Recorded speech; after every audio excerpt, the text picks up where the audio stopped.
Right, I'll give you a shout in a second.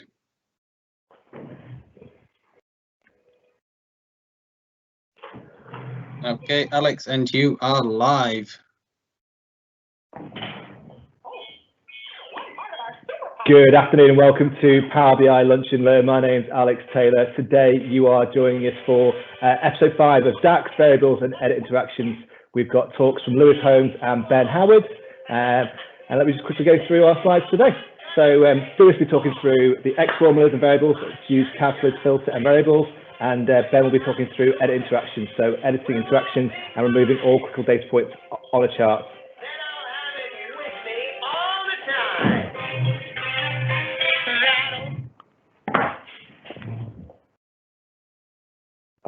Next slide. Firstly, thank you to everyone who's attended the first 4 episodes we've had so far.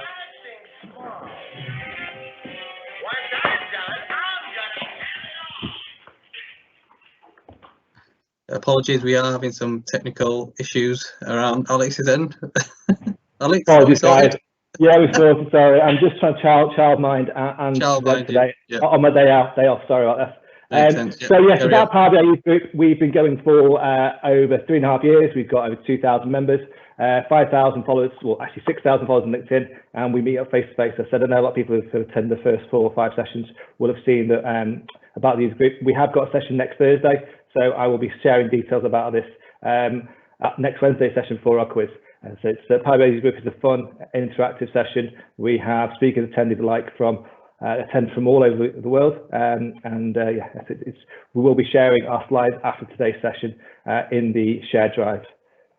As I said, in terms of reviews, obviously we've got some great reviews, and we're averaging about 4.6 out of 5, which is not bad for an Uber. About myself, I'm a data analytics recruiter with over 16 years experience, long in the tooth. As I'm passionate about data, and I've been running events for over 6 years since I've been at Robert Walters. So if you are looking for a new job, looking to recruit, please do get in touch. My details are below, and I'm happy to advise you on marketing conditions, onboarding candidates remotely, and any questions you have. Also salary surveys, I can give you rate guidelines, etc., etc. So today's session we'll have Lewis on first of all in about a couple of minutes, then Ben at 1 o'clock, and then we'll wrap up. Please do add your questions to the chat box. They'll be on the right-hand side, so do add them there, and we will do our best to endeavour to answer those questions. So either myself or Chev will answer the questions, or we'll put them out to Lewis and Ben when they have a free moment. So about Lewis, Lewis is a BI architect, contractor with over 10 years experience, specialising in the Microsoft stack. He's passionate about Power BI. He's been doing it for the last 3 years. Ben Howard is MVP Microsoft project trainer. He's been doing it for the last 6 years, the last 25 years. He's been specialising in Power BI for the last 6 years, and I know him very, very well. And finally, our producer today is Sheb Raymond. Sheb has been specialising in Power BI for the last 6 years. He is a Power BI architect. He's an expert. What I'll do is I'll be sending through details about this shortly, but Sheb is an architect, and he'll be sending through all the details that you need. Finally, episode 6, we will be kicking off this time next week with a quiz, 20 questions and prize giving. And episode 1 will feature Sheb Raymond as a quizmaster, and then Ben will be doing a randomizer in Power BI to select the winner. Some fantastic prizes, which Sheb will go into a bit more detail about shortly. But without further ado, we're going to kick off with Lewis Holmes. Cheers, guys. Thank you very much, Alex. Hi, everyone. Just before we go over to Lewis, I just wanted to, first of all, just thank you all for joining these calls. I hope you're all well. Thanks for sharing, commenting, and liking all our sort of content that we go through. It really does sort of help us spur us on for future sessions as well. So if you can continue to do that, that'd be really appreciated. We really keep sharing these contents, keep sharing our posts, and let's keep getting everyone involved. So I'm going to share a link with you guys. So I want to get some feedback from these sessions. So the first thing I'm going to do as soon as I get off, send this over to Lewis, is post a link to a feedback form. Now this just goes through a few bits and pieces on sessions, a little bit about yourselves, and then on future sessions as well. So we started this to give you guys hints and tips and a view of sort of our experiences with real life businesses in our sort of time in industry. And as you know, there's every sort of company is different, and even the same company in different locations can have different metrics and different information. So that's the one thing that we do understand, and we do understand that you guys have your own challenges and your own problems at work as well in terms of Power BI and trying to get the right solution. So this is your opportunity to give us some feedback on that and what you want to sort of hear perhaps in future sessions. So give us that feedback. It takes about 2-3 minutes. I think we've sent a few out to a few different people, and the average time is around 2-3 minutes to complete those. So it really would help us sort of for future sessions as well. So if you could do that, that'd be fantastic. So the other thing that I wanted to just cover was, yes, as Alex has mentioned, there's a quiz next week, so please join in for that. We're really excited about that. So we'll be going through live 20 questions. We'll have a form similar to the one that I'm just going to send out in a minute. We're going to have the live answers at the end of the session as well, so there's no sort of waiting around, and there'll be a prize giving as well. Okay, so that's it from me. I'm going to pass over to Lewis now, who's going to go over through some awesome DAX measures on how to create and use some of those and how they can be used within your organization. So Lewis, if you can share your screen, I can send you live. I think I am. Got it. Thank you very much. And you are on screen. Thank you, Chef, and thank you everyone for joining the session today. It's a sunny day in the northwest, so yes, thank you for joining us. My name is Lewis Holmes, as Alex says, and I'm a business intelligence consultant. I work predominantly in the Microsoft stack and have been doing so for about 10 years and using Power BI for the past 4 or 5 years. Today I've got a 20-minute session to go over some DAX measures, so we're going to start off with something quite simple aggregations, but then we're going to look at the differences between things like SUM and SUMX. Then we're going to go into look at calculate, filters, and then variables. So to do that, I just need to get some nice data inside Power BI, and I have created some sample data inside a SQL server. So if I just load that in, and we're not doing any Power Query today, so I'm just going to load the data straight in with import mode. Okay, and if I just jump onto the data view to give you a quick overview of what's in the table. So this table is called order line, and it represents lines of orders that have come through an imaginary online shop. So the data consists of an order ID, and if I sort that ascending, an order ID and then a line for that particular order. So you see order number 1 has 4 lines, then we've got an imaginary product ID that's associated with that, the date of the order, the channel of the orders come through, be it app or website, and then we've got the number, the quantity they've ordered of a given product. So in this example, they've ordered 1 or product number 41, and the unit cost of that product. So there are 10,000 rows in this table, and I think there's about 8,000 different orders. An order can have more than 1 line. That's the important bit. Okay, so if we jump back onto the report view, we're going to create some measures. So as I did last week, for those who saw it, I like creating measures in their own little table. So I'm just going to quickly click on Enter Data, create a table called Metrics. That just creates a nice area for me to put them. The first one I'm going to create is just a simple count of the table, so we know how many order lines there are. So you can right click on Metrics, do a new measure. I'm going to call this one Order Lines, and this is a simple count of the order table. When I'm doing counts of tables, I tend to like picking the primary keys. If you have a nice structured data warehouse behind the scenes, you can kind of rely on those, can't you, to be accurate. So order lines, I'll create that. And now we have one measure against this metrics table. We can remove the column that had to be there in the first place. So you can see what's going on as we do this. I'm just going to show these measures in a table like this, and then get rid of this hierarchy, we don't need that. And then I'll do it by date descending. So we can see by day we've got 140 odd different order lines, but we might want to know how many actual orders that relates to. Remember, an order can have more than one line. So the formula we can use for that is a distinct count. So we'll do orders is the distinct count, and this time we are going to pick the order ID. It's that simple. We'll create that measure, show this on the table, and then we can just move this down slightly so you can see it. So yes, so now we can see we do have 10,000 lines, order lines, but that represents only 5,707 different orders. So far so good. And similarly, I'm going to create another measure for the number of unique products. So we'll do a distinct count of the product ID.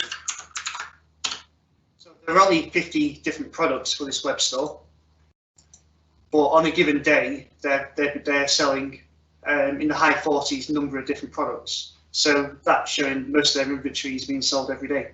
So that's good. The next one is revenue. I was going to create revenue. So this isn't as simple as doing a sum, because what we need to do is multiply the unit cost by the quantity. So this is where we start using the more complex functions. So again, we're going to create a new measure, call it revenue. But this time we're going to use a SUMX function.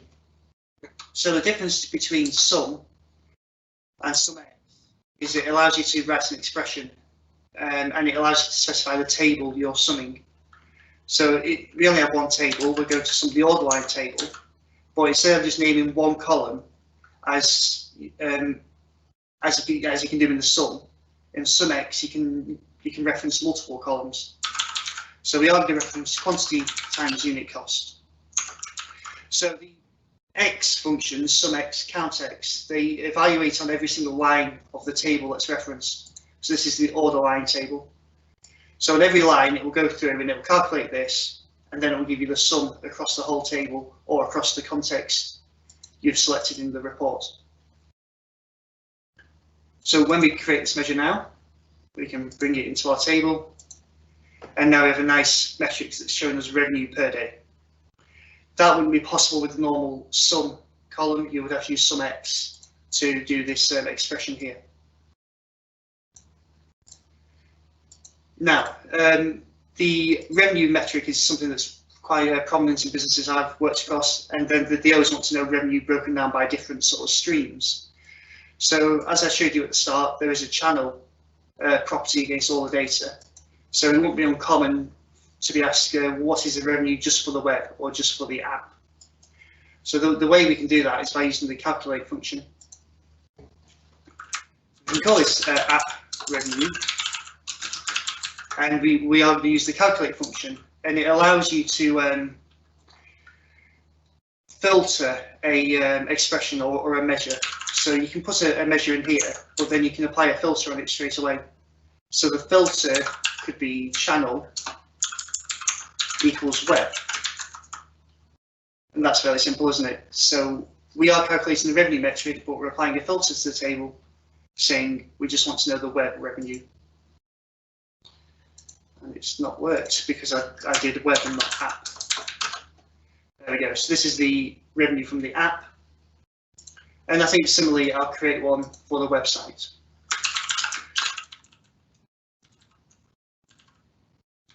So again, we're just doing exactly the same, calculate the revenue, but this time we're interested in the channel being website. And bringing this onto the report like this gives us the two measures, and you can see that app revenue plus web revenue does equal this overall revenue. Now I'm going to show you a peculiarity of using calculate. So in a separate table, I'm going to bring in the channel and then show you the app and web revenue. So you can see here, even though the measure is called app revenue and it is filtering the table for channel being app, against the website, it's showing the number, which you'd probably expect to be 0. And vice versa, on the web, it's showing the revenue against the app. When you do a filter using Calculate, you can either do it like this and put the filter straight in the Calculate function itself, or you can reference the filter function. So if I just change this to say filter, and then we're going to filter again the order line table, or we give it the exact same expression. We're going to say filter it where channel is app. And now if you save that measure, you see it disappears. So it's worth knowing the difference between the two types of filtering. If you use this method with the filter, it will keep the other filter context in place. So there is an implicit filter in this cell where it says the channel is website. So it's saying, okay, I'm going to calculate the revenue where the channel is website and also where the channel is app, which obviously will lead to 0. In the other version, where we filter it in this manner, this overrides any filter you have on the field you're referencing. So in this manner, on the web revenue metric, even though it's saying app here, it's ignoring this filter and it's just applying this filter saying website. So that's why you're getting the value the same in both fields. If you filter in this manner as well, you can only reference one column. If you're doing something more complex, then you do need to use the filter function here and apply your logic across multiple columns in the filter function. So I'm just going to change the web one so it operates in the same way. Filter the order line by website.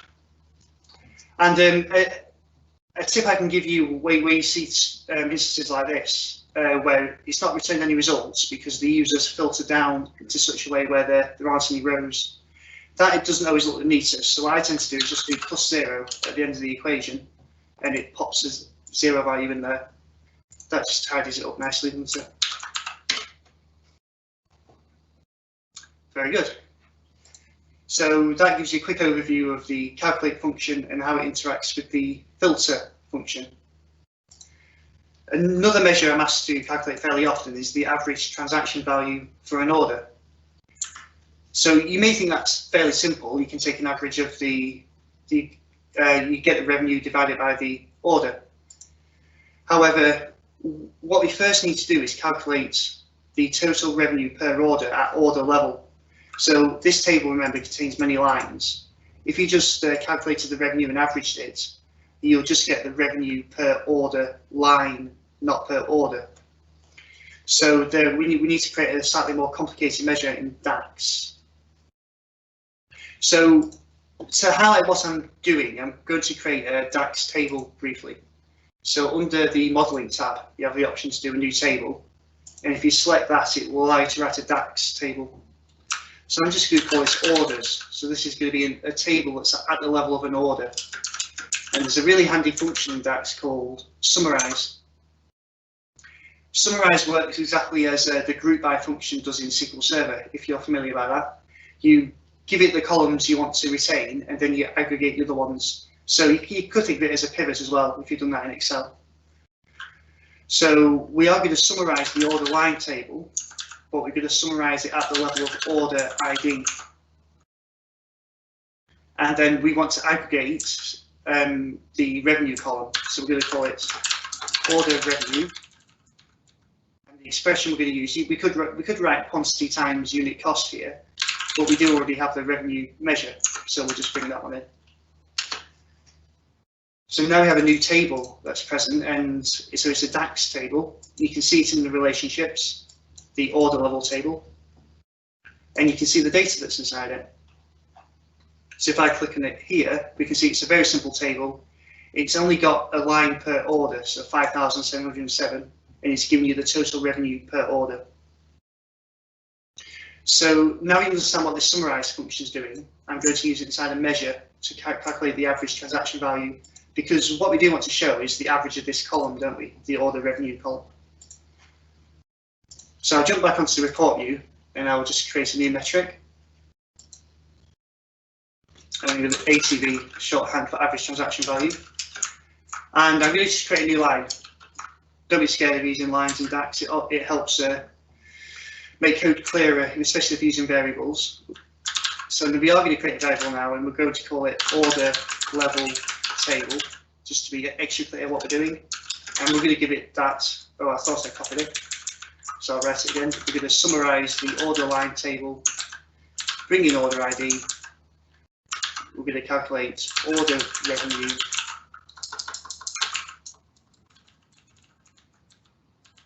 And that is just the revenue column. So this variable now contains the data you just saw in that table I showed you. But in DAX, whenever you start using variables and things like this, you always need to tell it what value you're going to return. So we can just do, we're going to return a value, and we're going to use average. And we have to use average X here, because average X allows you to choose the table you're referencing.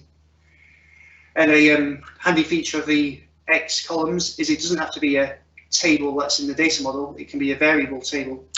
So we can actually tell it to average that order level table. And it wants to know what column we're going to average, and we're going to average the order revenue. And that's it. So now we can save that, bring it into the table, and we can see the average transaction value on a given day. And I think we have a question, Chev? Nope, we're handling all the questions, that's fine. Okay, sorry, I thought I saw something, that's fine. So these are the measures I was going to create against this model, and you can see how the variables in the average transaction value are powerful. This does have an overhead creating a variable. Obviously, it has to calculate this table on the fly, but it's one way of getting to the correct answer, and I believe it's one of the better ways. I have a couple of examples now to show you around concatenation of text fields. And to do that, I'm going to jump into my example I did last week. So for those of you who attended the session last week, this dashboard will be familiar. This is from the Internet Movie Database. It lists all the movies from 1950, their average ratings, and we can search by actor, and it shows the movie and the ratings and how many votes it's had. What I was thinking is it'd be nice to be able to show the movie names on this chart.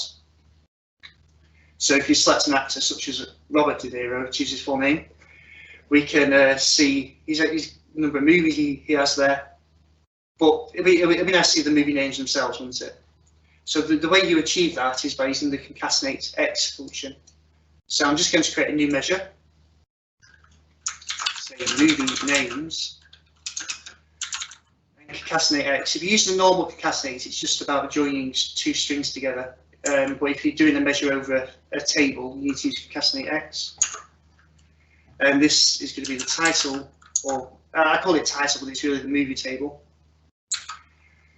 And the field we want to join together is, again, title of the movie. And it allows you to give a delimiter, which is the thing that separates it. So we're just going to do comma and a space, so it looks nice. And you can even give it the order by, so I think that's useful. We'll have it do the rating, the average rating descending, so that the movies with the highest ratings appear first. Okay. So I'll bring that in now, and then we can include it as a tooltip on this chart. Where's it gone? It has gone as a tooltip. So now when you hover over this, you can see a comma separated list of the movies that we're interested in. Now this highlights one of the issues with concatenate. If you have lots of values, it doesn't stop. It just carries on, and it gives you lots and lots of data, and it can mess up the report. And then particularly if you include it in a table, you can end up with stuff like this, which is obviously not usable. So what I tend to do is limit the amount of values it concatenates together. So the way I'll do that is, again, by just using a quick variable. So we're going to say a variable, and I'm going to just have it do the top 10. And there's a handy function again in DAX called top n, and it allows you to filter a table by the top X number of values. So we're going to say we're going to bring the top 10 from the movie table, which is called title, and then which 10 do we want? Well, we're going to bring in the ones with the highest rating. So this variable now contains a table which just has 10 rows, and it's the top 10 movies. So now instead of referencing the full table here, we can just reference this variable and tell it to return the results of that. Save it, and now it looks much better. It's brought in all the actors that we had before, but it's limited it to the top 10 movies, and then where there's no context, it's just got the top 10 movies of all time. If you are doing a CONCATENATEX, I would recommend you do something along those lines, just to prevent somehow it exposing lots of different values. And if you've got things that are overlapping, you can use the or say it's a product and you've got potentially the same product name, you could have it do a distinct list of products. That does more or less cover off my talk for today, but how's the Q&A been going, Shep?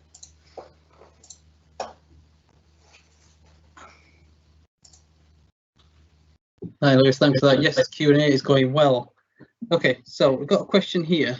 So it says, is it possible to apply the average function on time, i.e. where we have a list of tasks of various categories with the time to complete? Is it possible to do a calculation on average time to complete?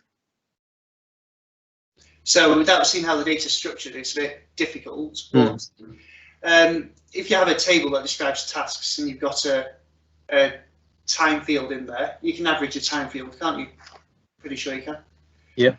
And that will give you the average time to complete. And then any other filtering you do, such as by the person it's assigned to or by the date it was assigned, that would also apply.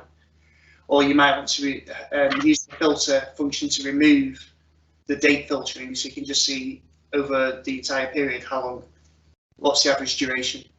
That's right, yeah. And I think also there's I think they've updated the date diff function as well to include hour and minutes in there also, so you could apply a date diff to those date values, compare it to the current day or whichever day you wanted to, and get the minute difference as a new column, and then apply the same DAX measures that Lewis has applied here in terms of average and sums, and get the average from there as well.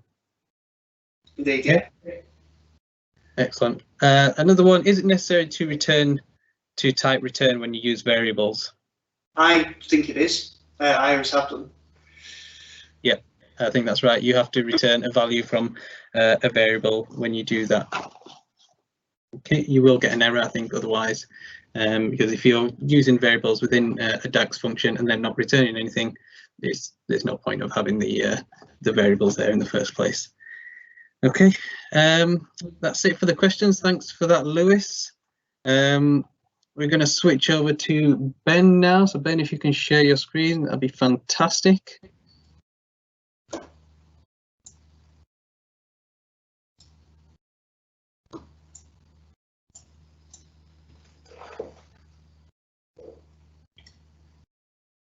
Okay, and you should be live now. Brilliant. So I think my mic is unmuted. Welcome, everybody. Ben, are you there?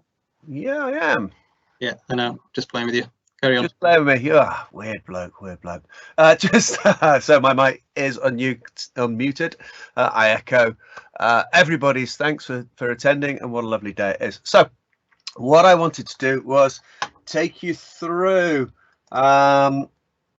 just some thoughts around editing interactions and how you make your reports really friendly for the end user. Okay, so we know that Power BI is massively interactive. Sometimes you don't necessarily want that. So what is the issue? Well, this was a real customer issue, and ultimately the customer just wanted the image. Okay, they didn't want the interactions on the screen, or they wanted minimal interactions. Okay, so the whole point of being able to click on a data point was too much for this particular customer. And the result is that you always need to think about, the end user experience. If you have a bad report, a report that's difficult to use, if people don't have the training around Power BI to reset filters or whatever, then these things just aren't used. So that was kind of the issue. And I thought about this for a while because it it goes against kind of what Power BI should be doing. But, you know, ultimately our customers are always right. And of course, there is a solution. So in terms of what's in our toolbox for providing a solution like this, well, obviously we've got this whole edit interactions between visuals, which kind of goes so far, but not necessarily far enough. We'd certainly want to look at that. We definitely want to turn off visual headers. So again, I'm thinking about, you know, reports going out to the web. I'm looking at people using those on mobile phones and iPads, etc. And visual headers just needs to be kind of turned off. We need to begin to think about how we layer or order our visuals and whether visuals are transparent or not. Okay, because sometimes you've got blank areas on screens, or you've got white areas on screens, and you can utilize that area. Okay, again, you can utilize it to present information to your users. So it's important to get into that a little bit. Power BI is okay. It's not quite as good as PowerPoint. Anybody who's built a complex PowerPoint deck will understand all about layers, etc. And of course, one of the things I kind of like to do, and the tip around here, is kind of protect those visuals that you want to remove the interactivity from by kind of putting what I think of as Perspex or a glass screen on top of them. In this case, I've called it a transparent seal. That is a seal on the right hand side, left hand side, but it's not transparent, of course. All right, so let's go and have a look at what we've got. So here's a Power BI report, which it's mine. It's up on the web. It refreshes every day. Now, this is the example we're going to use. This has obviously got lots of visuals on there and all of the interactivity. So, for example, you know, here's a table, and if we click on England, then sorry to interrupt, Ben. I think you've just got an image of me just at the bottom there. Just want to minimise that. That's a bit scary. I have got that. It is scary. Yeah, there you go. Yeah. Wow. Carry on. I've lost my thread now. Sorry. Yeah. So obviously you've got the interactivity. So if we select, then the visualizations change, which is all well and good. We can also, you know, we've given the user the ability to order in a different way, and of course they could click on focus mode, or they could you know, even spotlight if we've just got spotlight switched on. So that interactivity, you know, it's kind of great. We all think it's great, but it isn't necessarily great for everybody. What my customer wanted was effectively just to provide 4 buttons, and here we've got the 4 buttons that they wanted for the interactivity, and it's these buttons which should then update this chart here and this chart here effectively, and this one. So, you know, if I just select England out of the 4 nations, then, you know, the total deaths should reflect England, and the 14-day moving average should reflect England, and this chart should update, but this table doesn't need to update. Okay, and so that's kind of where we are. So how do we do that? Well, let me take you through that. If we have a look on the Format tab and we select a visual, okay, and again, this is, you have to be quite careful when you're selecting visuals. So how do you know which visual you've got selected here? Well, if you click on the View tab, then you've got the selection pane, okay, and in this selection pane you'll see all of your visuals. Now, each visual has a name, and you can also begin to group visuals. So I tend to group visuals by their functional area or where they sit on the screen. So this one's basically very simple. I've got a grouping called top right, and I've got one called graph and data, and I've got one called top left. And it also allows you to kind of hide everything at once as well. So if I wanted to hide everything in the top right, I just click on there, and then all of the visuals in the top right are hidden. Okay, so this visual that we want to play with here, if I click on it, I can either select it and I can see what I've renamed it, because initially this would just be called Chiclet Visual or whatever. So you can always rename your visuals, and I would thoroughly encourage you to rename your visuals so you know what you're dealing with. So I've got that Chiclet Flags visual selected, and with that selected, then of course, you know, I suspect you all know this anyway. From there, with it selected, he says, chiclet flags. Then we can click on the format and we can edit the interaction between that visual and the other visuals. So again, you need to be fairly careful with this. So if I'm going to click on the chiclet flag, I don't want this table to change, so we won't change that. The last reporting date won't change anyway, simply because I know the data. The moving average we will have to change, and this field, which just this card, which multi-line card just puts in key dates for me, that won't change. But notice I can't get at that at the moment. And the reason I can't get at that is because this visual is below. So this little card visual here is actually below or underneath this large visual. So again, you need to understand what the kind of layering is of the objects, whether they're in front or behind different objects. So you need to be quite careful about that. Similarly for this visual, if I was to allow clicking on this visual, then what other visuals would I edit or interact with? However, given this is the only visual we're going to edit or interact with, I don't need to worry too much about everything else. But I do want to display this by a sort order of number of deaths.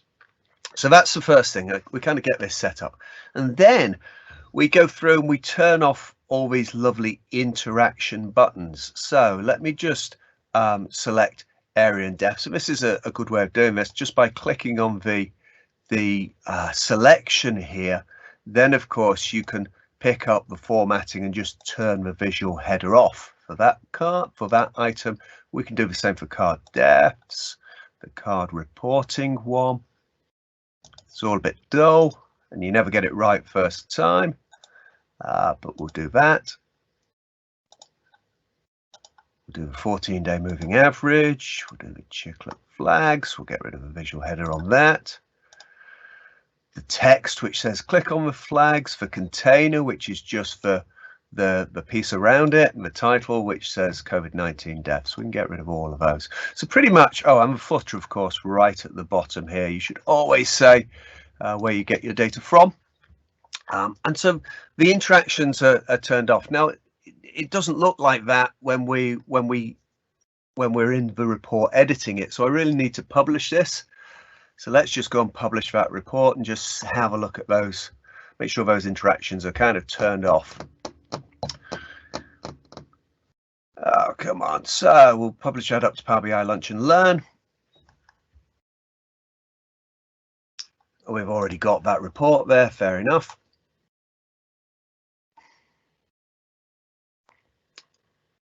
And we've got that, and we should be able to open this up. So if I refresh this now,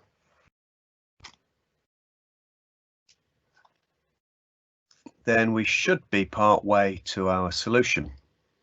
And that part way mainly is our interactions.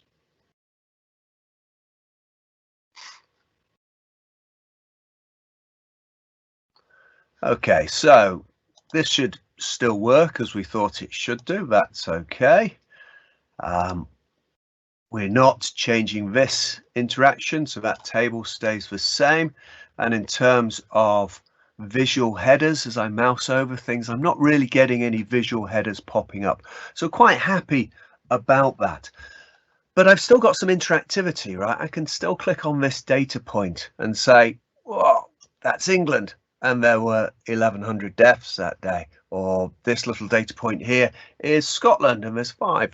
And that's what, you know, I want to have the ability to remove, because we don't want the interactivity on this page, and we don't want the interactivity here either, or rather on this portion of the visual. So again, how do we do that? Well, let's go back to our Power BI report. I'm just going to duplicate this page because that's how I do all of my testing and setting up. We'll just call this no interactivity. And this is where we come and we look for that kind of Perspex screen. Okay, so what is a Perspex screen as far as Power BI is concerned? Well, we can put a text box on there or some other blank visual. I tend to choose, I've got a couple of things that I'll do. I'll either choose an image, and if I just open up Snagit editor, which is one of the tools I use all the time. Here's an image I've got, and that's just a square rectangle with a blank fill. Okay, so that's all it is. See-through fill, square rectangle. So we could use that one as our as an image. If you've got Snagit or some other tool to do this, to create images, etc., then that's a good tool to use. Alternatively, though, we could just use a text box. So let's go and insert a text box, and here's the text box. The first thing I do for this is I change the background color so I can see where that text box is being placed. So that's dark blue. So I'm going to bring that to the front of everything that I want to cover. Okay, now I can't obviously cover this area because I want to click in this area. So everything I want to protect. So that's fine. The reason I don't use a rectangle shape is that you've always got a strange line around the side of the rectangle. So a text box is typically better. We can change this color to be white. You can't have a see-through text box. You can't have a see-through color, but you can change the transparency. And so we can say that's 100% transparent. Okay, now it's come in as a text box, so I'm going to rename that, and I'm going to call that bottom glass. Okay, and in terms of where it sits with the graph and the data, so I know where it is. We're going to do the same again, but this time let's just turn the background on, turn it to be a nice blue again. This time we're going to throw that over to here, move that over, and again, I don't need to, but it makes sense just to do that. And then that's my text box. So we'll change the background color to be white. We'll stick 100% transparency on there, and we'll call that glass, and we'll move that to the top right. Okay, so that should be okay. Now you can see again in my Power BI report as I go in, then it's kind of waiting for me to type some text in here. We obviously want to make sure we haven't typed any in, and typically I would use the blank image instead. Now the other thing to say about this, of course, is remember to turn the visual headers off for your Perspex or your glass items. Okay, the other thing that you want to make sure is that those two, and they should have by default, but as soon as you start messing around with this stuff, is that the glass items should be, let's just have a look at the format, right at the front. So you can't actually see, unlike nice tools such as some of the Adobe design tools and other tools, you can see exactly kind of the layer that the visualization is on. You can't with either PowerPoint, I don't think, or Power BI. And so for something like this, I just kind of say bring it to the front. Okay, so that I know that it's sitting on top. So we've done that with the upper glass. Let's do that with the bottom glass. So make sure that's selected. Again, on view, bottom glass. Bring that to the front. Okay, so that should kind of be okay. Let's just, I'll uncheck edit interactions because we no longer need that. Home, we'll publish this up. And now, once we publish that, do you want to save this? Yes. And do you want to overwrite this? Yes. Power BI Lunch and Learn, select. Once that's done, we should have two tabs, one with UK Nations Daily and one labeled non-interactivity.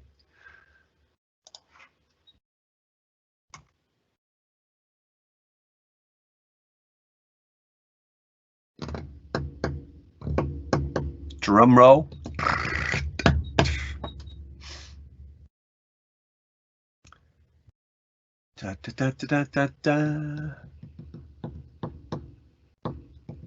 There we go. Okay, so UK Nations Daily will know how that works once that refreshes. Non-interactivity, let's just go and have a look at that. So what do I always check, you know, what does work. So let's just go and have a look at let's say Northern Ireland, and we should be changing then this table, which we are. So that works quite nicely. The table works. UK moving 14-day moving average works. Total deaths for Northern Ireland also works. So those measures are working well. This table doesn't change though. Okay, so that's useful because, you know, I never wanted that to change. So we can go and select everything else, and everything else will work. I can't click in this area though. So for this table, if you can hear my mouse, it's clicking wildly. There's no interactivity on that because, of course, we are now clicking on my glass Perspex screen. In fact, you can just see it here. So I would need just to do some tidying up around this area. Similarly, in the daily deaths and 14-day moving average, there's a whole glass screen on top of that. So I can't select any of these data points. So the only thing I am able to select, of course, is this. Okay, now this is kind of useful if you never ever provide any training to people, which of course you should. Okay, so let's just see what this looks like on my phone. So I'm going to press the button here which says Power BI on my phone. Okay, that opens up Power BI. We should have a in fact, what's going to be easier if I come out of here and I just favorite this. So if we come back into here and we'll just put mark that as a favorite so that that appears in our favorite here. So we've got lunch and learn interactions, and we go back into here and we just refresh for favorites. There we go, lunch and learn interactions. So I'll click on there. Now I haven't created, I think actually I might have created a mobile phone report for one of these. Let's just have a look. But the point is, on a mobile phone, lots of people will go, oh, Power BI, cool application, but they'll never read the instructions, right? So we'll just wait for this to load up over my Wi-Fi. They never read the instructions, so often they don't realize there's a reset button. And of course, on a phone, you've got these, if you're like me, you've got these big fat fingers, and it's difficult to, you know, you might be trying to scroll up or down and you might accidentally select an interactive point on a page. So that's what that's another reason for doing this. I'm only going to give this another 30 seconds or so. If it doesn't come back, we will go and have a look at something else. In fact, let's go and have a look at something else. That will come back. The last thing you can do, this is one that I pre-built, of course. Now, if you remember last week's session, or the week before, I can't remember, I talked about adding some buttons and interactivity on the screen. And so UK Nations Daily is what you've already seen. Blue Peter was obviously the one I've just done, one I've produced before. The slider one just hides, just puts a couple of bookmarks on the screen, which toggle the views on or off, the previous two views, if you like. So if we're able to select view and we have a look at bookmarks, then I've got two bookmarks, one with interactivity and one without interactivity. And of course, this toggle interactivity just switches between the two different views. So that one has got interactivity, so I can click here, etc. Or more importantly, perhaps I can click, let that go. My laptop's going massively slowly. Or more importantly, perhaps I can click on the map, the graph, to select a specific data point. Okay, or of course we can come back and we can say, let's turn the interactivity off. So you can make this as smart or as not smart as you want, really. Okay, let's come back to here. No, that's not worked. All right.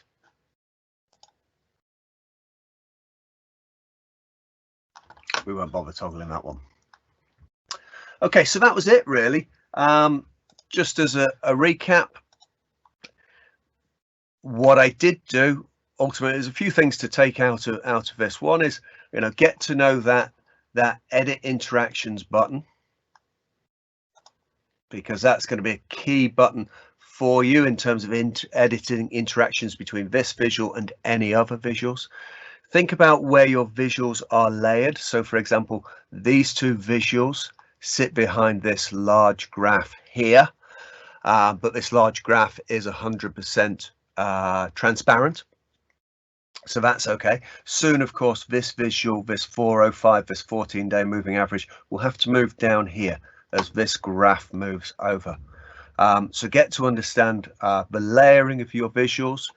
Remember to turn off the visual headers, because again, from an end user perspective, they can cause confusion. It's definitely worth grouping and renaming your visuals so that they sit in the right area. And then finally, of course, the trick here was to use the kind of bit of upper glass in that case, or for this one, if we get rid of the bookmarks and we turn the selection on, I think for this one, the glass was, it's not displayed because we've got the interactivity. Let's do the Blue Peter one.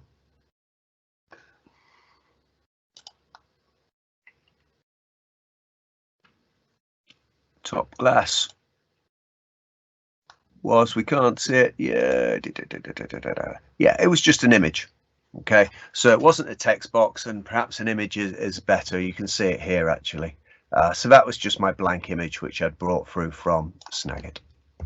Okay, so that's me pretty much done on that one. Chev, do we have any questions for that? Thank you, Ben. Yes, very insightful and interesting. We have a few questions actually. Yes, so I'll put those to you now. So question about the edit interactions, will they work across multiple pages? So editing the interactions, I don't think they will, but no, it's purely for that visual on that page. There you go. Okay. How do you make it clear which button the slice has been selected? So I'm assuming this means when you're selecting your levels, yeah, in your pane. So how can you make it clear which one's being selected? Well, you could do a couple of things, couldn't you? You could have a little bit of text which says interactivity switched on and then switched off, yeah. Or you could have a heading up here which just says interactivity, and then below the button on or off, and again you just display or not those particular pieces of text.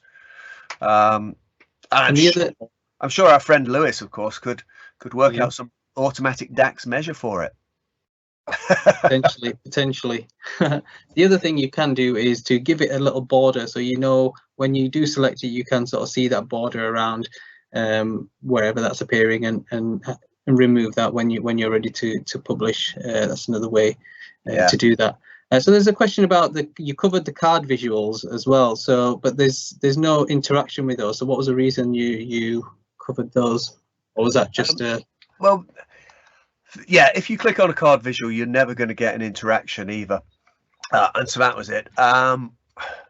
So if I said we would edit the interactions from a card visual to something else, then let's just delete that bit out of the recording, because plainly when you click on a card visual, there's no interactions with any of the other visuals. I thought so, yeah.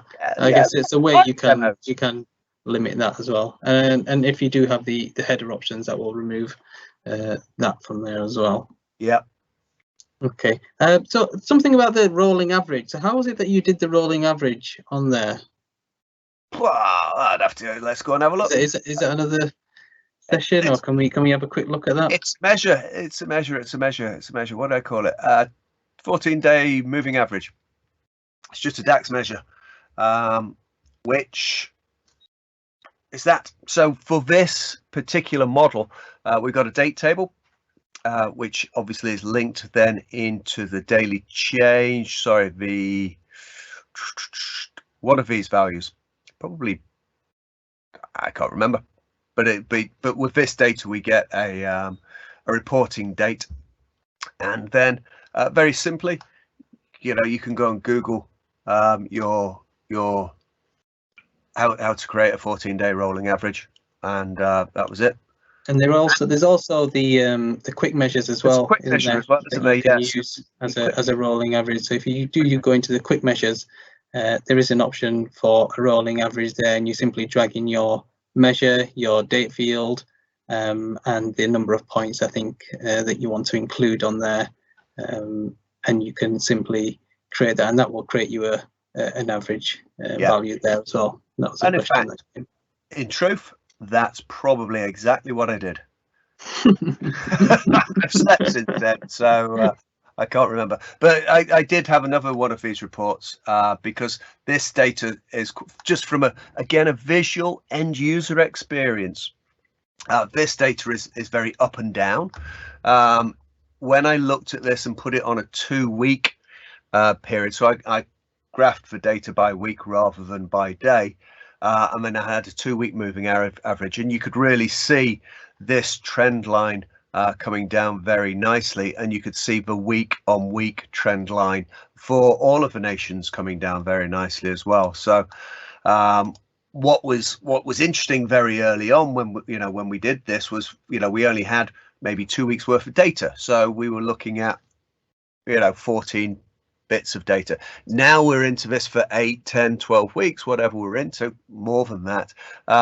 Sometimes you want to see the detailed data, and sometimes you want to see this kind of more consolidated data. So again, for me, it's all about the end user experience. Is this report useful for somebody? Are they going to use it? Are we taking data and turning it into information? So yeah. Excellent. Thank you very much, Ben. Appreciate that. Thanks for your presentation. I'm just going to see if Alex is back. Alex, are you back? I think you had some trouble earlier. Yes, my 3-year-old decided to pop the volume up on his iPad just as we went live. So apologies for the background noise at the start of the session. Thank you very much to Lewis and Ben for the talks today. They were fantastic. Really enjoyed them. They were really good sessions. We will be back this time next week with our season finale with our live quiz.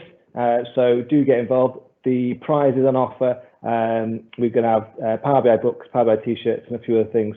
So you need to be live and taking part in the quiz to be in the pot for winning prizes. But thank you very much to Lewis for his DAX talk, for Ben for his interaction talk, and also to Sheb for monitoring the quiz and producing as always. Do you have any final words to say, Sheb, before we wrap up today? Yes, just the last thing on the feedback forms. If you guys can just take a few minutes to fill out those forms, that would be really appreciated. Each entry, each time you fill out a form, it is an entry in our prize draw for the randomizer next week as well. So please share that, send us your thoughts, and hopefully we'll see you at the quiz next week. Thank you very much. Thanks, everybody. Bye-bye. Thank you.